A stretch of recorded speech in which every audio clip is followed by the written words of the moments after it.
తెలంగాణ ముఖ్యమంత్రి రేవంత్ రెడ్డి ముఖ్యమంత్రి పదవిని తీసుకొని 2 సంవత్సరాలు అయింది. ఒక్క సంవత్సరం నాకు అవకాశం ఇవ్వండి, అభివృద్ధి అంటేటో చేసి చూపిస్తానా.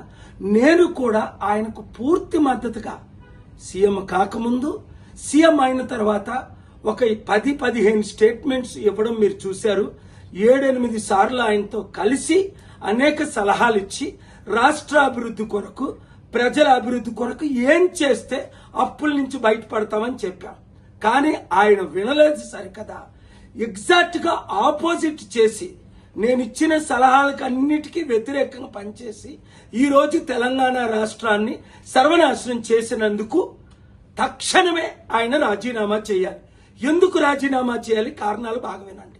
1, 6 గ్యారంటీలు ఆయన ఇచ్చారు, ఒక్క గ్యారంటీ కూడా నెరవేర్చలేదు. అందులో 2 లక్షలు తులం బంగారం నేను ఇస్తానన్నారు, ఇవ్వలేదు. 2 లక్షల రైతులకు రుణమాఫీ చేస్తానన్న, చేయలేదు. 5 లక్షల నుంచి 10 లక్షలు కంపెనీలు పెట్టిస్తానన్న, లేదు. 2 లక్షల ఉద్యోగాలు భర్తీ చేస్తానన్న, చేయలేదు.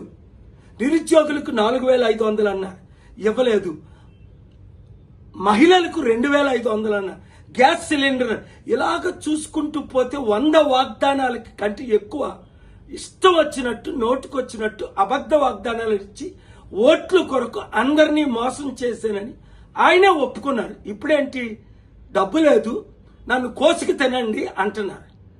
అలాంటప్పుడు హైదరాబాదు దేశంలో నెంబర్ 1 సిటీ, అన్ని సిటీల కంటే. అలాంటి హైదరాబాదు రియల్ ఎస్టేట్ ఇప్పుడు పడిపోయింది. అపార్ట్మెంట్ ₹1,00,00,000 ఉన్నది 50 లక్షలు అయిపోయింది. ఎకరం ₹1,00,00,000 ఉన్నది 50 లక్షలు అయిపోయింది.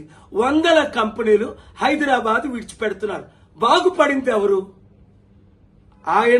ఆయన అన్నదమ్ములు లక్షల కోట్లు సంపాదించుకున్నారని ఆరోపణలు. ఆయన చుట్టూ ఉన్న మినిస్టర్లు 100,000 కోట్లు సంపాదించుకున్నారని చూసాం కదా.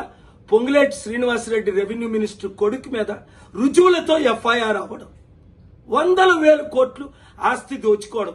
ఇప్పుడు 9,292 ఎకరాలు, దాదాపు 5-6 లక్షల కోట్లు విలువైన ప్రాజెక్టులు తన బినామీలకో ఇతరులకో ఇస్తున్నారని ఆరోపణలు ఇన్వెస్టిగేట్ చేయమని, సిబిఐ ఈడీ ఎంక్వైరీ చేయమని శుక్రవారం స్టేటస్ కో తీసుకొచ్చాను.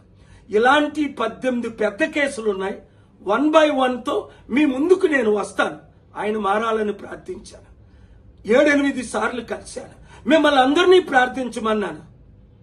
కానీ సైతాను ద్వారా ప్రేరేపించబడి వైఎస్ రాజశేఖర రెడ్డి ఏ విధంగా ఆ రూట్లో వెళ్ళారో అదే రూట్లో ఈయన ప్రయాణం చేస్తున్నాడు.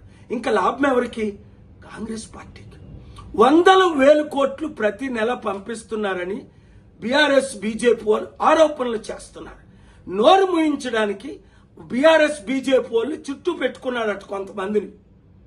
ఇంత ఘోరమైన పరిపాలన. నేను బెస్ట్ సీఎం చేద్దామని మీకు చెప్పాను, మీ అందరికీ ఓట్లు వేయమన్నాను. ఆయన వరస్ట్ సీఎం అయిపోయాడు ఈ 2 సంవత్సరాల్లో. చదువుతుంటే ఆశ్చర్యం కలుగుతుంది. ఊహకు అతీతంగా సర్వనాశనం అయిపోయింది. ఇప్పుడు 400 కోట్లు ఖర్చు పెట్టి ఈరోజు రేపు సమిట్ వాళ్ళ తమ్ముడికి ఇన్ఛార్జ్ పెట్టారట. 6,000 మంది పోలీసు బృందం అట ఈ సమిట్కి. ఎవడొస్తున్నాడు? 200 దేశాల ప్రెసిడెంట్లు ఒక్కడైనా వస్తున్నాడా? 3,000 మంది బిలియనీర్లో ఇన్వెస్టర్ ఒక్కడైనా వస్తున్నాడా? ఇదిగో మన ఇండియాలో దోచుకునే వాళ్ళు ఉన్నారు కదా, వాళ్ళు వస్తున్నారు. ఒరే బాబు, నువ్వు మాకు 1000 కోట్లు దిగి ఈ భూములు ఇచ్చేసాయి, నీకు 7% 10% ఇచ్చాం కదా ఎలక్షన్ల ముందు, ఇంకొక 7-10% ఇస్తాం, నీ కాంగ్రెస్ కి ఎక్కడ డబ్బులు కావాలంటే అక్కడ ఇస్తాం. ఏ డీల్స్ జరుగుతున్నాయి? రుజువులతో కోర్టులో శుక్రవారం కేసేసాను. ఇంకా 17 కేసులు అతి త్వరలో వేయబోతున్నాను.